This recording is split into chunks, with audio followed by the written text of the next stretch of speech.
Hi again. It's been a while, but welcome to another student life vlog. For those who haven't seen my previous videos, my name is Dan and I'm a 4th year electrical and electronic engineering student at Cardiff University. In the past I've made a bunch of videos about what it's like being a student at Cardiff, what international opportunities I've done and what advice I would give the students before and as they start university.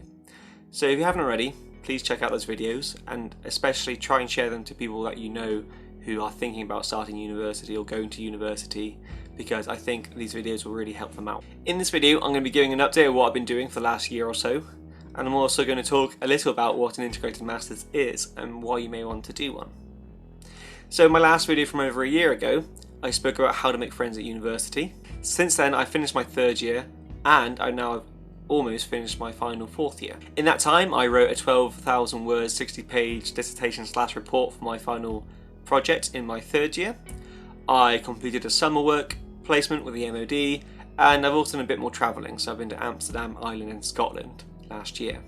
And like I said, I almost finished my MEng, which is an integrated masters, Master of Engineering that is. But what does integrated masters mean and why would you want to do one? And how does it differ from other postgraduate degrees? So instead of doing a 3-year bachelor's degree, I opted to do a 4-year integrated masters, and that's 4 years excluding the year in industry that I did.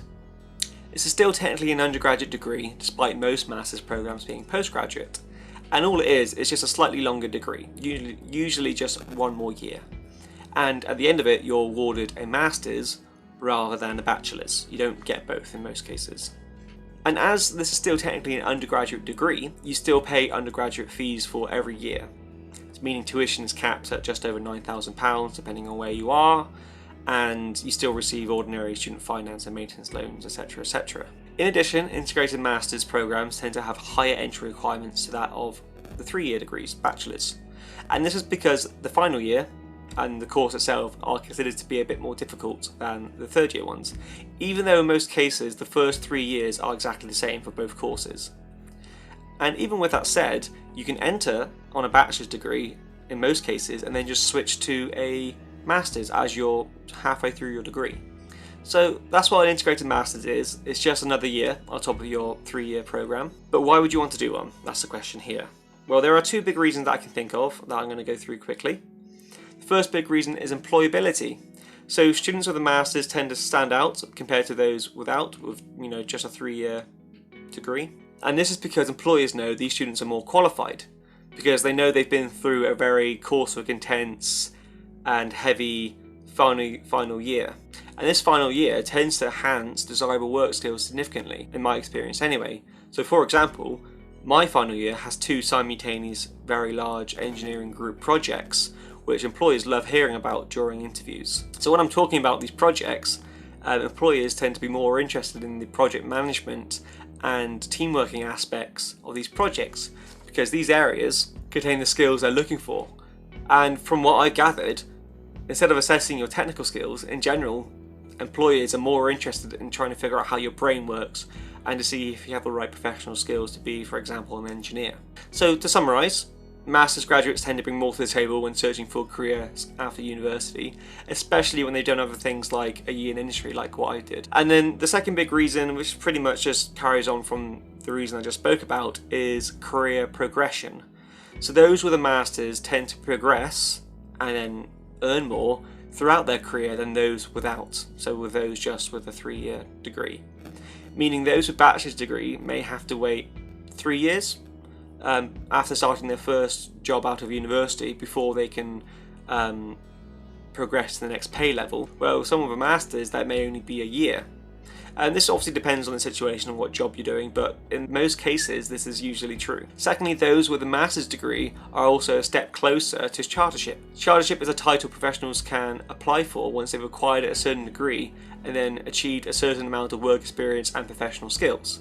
And this title then allows them to unlock further career progression, pay levels, and may even open doors for them to do different things which they couldn't do beforehand. For instance, maybe open a consultancy or something like that. So it's a really big stepping stone in a professional career.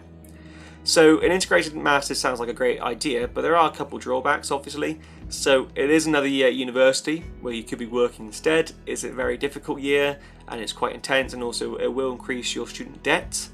And most integrated masters tend to be less specialised than other postgraduate options because it's just another year of your degree, and most undergraduate degrees are very broad.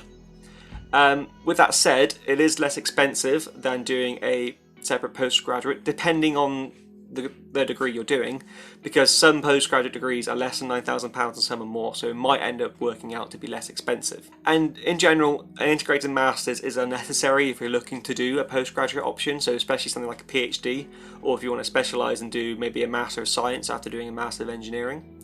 And with that said, from what I've kind of gathered and what I've been told, is that some areas of the world don't really like or don't really highly regard integrated masters. They would rather you have a 3-year degree in something like engineering and then do a separate master's, an MSc in a more specialised scientific area.